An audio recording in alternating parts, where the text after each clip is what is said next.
నిజానికి మహిళల్లో చాలా మంది ఆరోగ్యం పట్ల శ్రద్ధతోనే ఉంటారు. కానీ వారు చేసే కొన్ని చిన్న చిన్న తప్పుల కారణంగా చాలా పెద్ద సమస్యలు ఎదుర్కొంటూ ఉంటారు.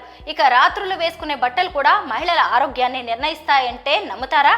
ఇది అక్షరాల నిజం. ఈ మధ్య కాలంలో మహిళలు కూడా జీన్స్ లోనే సౌకర్యంగా ఫీల్ అవుతారు. అయితే ఇంటికొచ్చాక ఈ దుస్తులు మార్చుకుని వదులుగా ఉండే నైట్ వేర్ ధరించినప్పుడే సౌకర్యంగా అనిపిస్తుంది. కానీ ఒక్కోసారి అనుకోకుండా స్నేహితుల ఇంటికి వెళ్ళినా లేదంటే ప్రయాణాల్లో ఉన్నప్పుడు అదే జీన్స్ లో నిద్రపోవాల్సి రావచ్చు. దీనివల్ల అసౌకర్యమే కాదు, ఆరోగ్యపరంగానూ కొన్ని సమస్యలు తప్పవంటున్నారు ఆరోగ్య నిపుణులు. ముఖ్యంగా ప్రత్యుత్పత్తి వ్యవస్థపై ఇది ప్రతికూల ప్రభావం చూపుతుందని హెచ్చరిస్తున్నారు. జీన్స్ డెనిమ్ ఫ్యాబ్రిక్ తో తయారవుతుంది. త్వరగా చెమటను పీల్చుకునే స్వభావం ఈ మెటీరియల్కు ఉండదు. అందులోనూ స్కిన్ టైట్ జీన్స్ అయితే ఇక చెప్పే పనే లేదు. ఫలితంగా జననేంద్రియాల వద్ద చెమట అలాగే ఉండిపోతుంది. ఈ తేమతోనే గంటల తరబడి ఉండిపోవడం వల్ల ఫంగల్ ఇన్ఫెక్షన్లకు దారితీస్తుంది. ఇది క్రమంగా ప్రత్యుత్పత్తి ఆరోగ్యంపై ప్రతికూల ప్రభావం చూపుతుంది. అలాగే బిగుతైన దుస్తుల వల్ల ఆయా శరీర భాగాలకు గాలి తగలక అక్కడి చర్మంపై దురద, దద్దుర్లు ఏర్పెక్కడం వంటి సమస్యలు వస్తాయి. కాబట్టి సాధ్యమైనంత తక్కువ సమయం జీన్స్ ధరించేలా చూసుకోవడం మంచిదంటున్నారు నిపుణులు.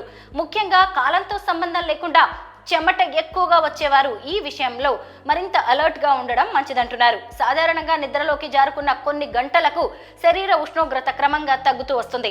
అయితే జీన్స్ ధరించి నిద్రపోయినప్పుడు గాలి శరీరానికి తగలక శరీర ఉష్ణోగ్రత మరింత పెరుగుతుంది. తద్వారా నిద్రకు అంతరాయం ఏర్పడుతుందని ఓ అధ్యయనంలో తేలింది. జీన్స్ వంటి బిగుతైన దుస్తులు ధరించి నిద్రపోవడం వల్ల గర్భాశయం, పొత్తి కడుపు, జననేంద్రియాలపై ఒత్తిడి పడుతుంది. అలాగే ఆయా భాగాలకు రక్త ప్రసరణ కూడా సాఫీగా జరగదు. వీటన్నింటి మూలంగా నెలసరి సమయంలో నొప్పి మరింత తీవ్రమవుతుంది. మరోవైపు ఇలాంటి బిగుతైన దుస్తుల వల్ల నడుం నొప్పి, కడుపుబ్బరం వంటి అనేక సమస్యలు వచ్చే అవకాశాలు ఎక్కువ అంటున్నారు నిపుణులు. కాబట్టి పడుకునేటప్పుడైనా ఇతర సమయాల్లో అయినా సాధ్యమైనంత వరకు వదులుగా ఉండే కాటన్ దుస్తులకు ప్రాధాన్యం ఇవ్వడం మంచిది. ఎలాగో మన దేశంలో అధికంగా ఆడవారు ఇంట్లో నైటీలతో ఉంటారు కాబట్టి ఈ సమస్య తీవ్రత తక్కువగానే ఉంది.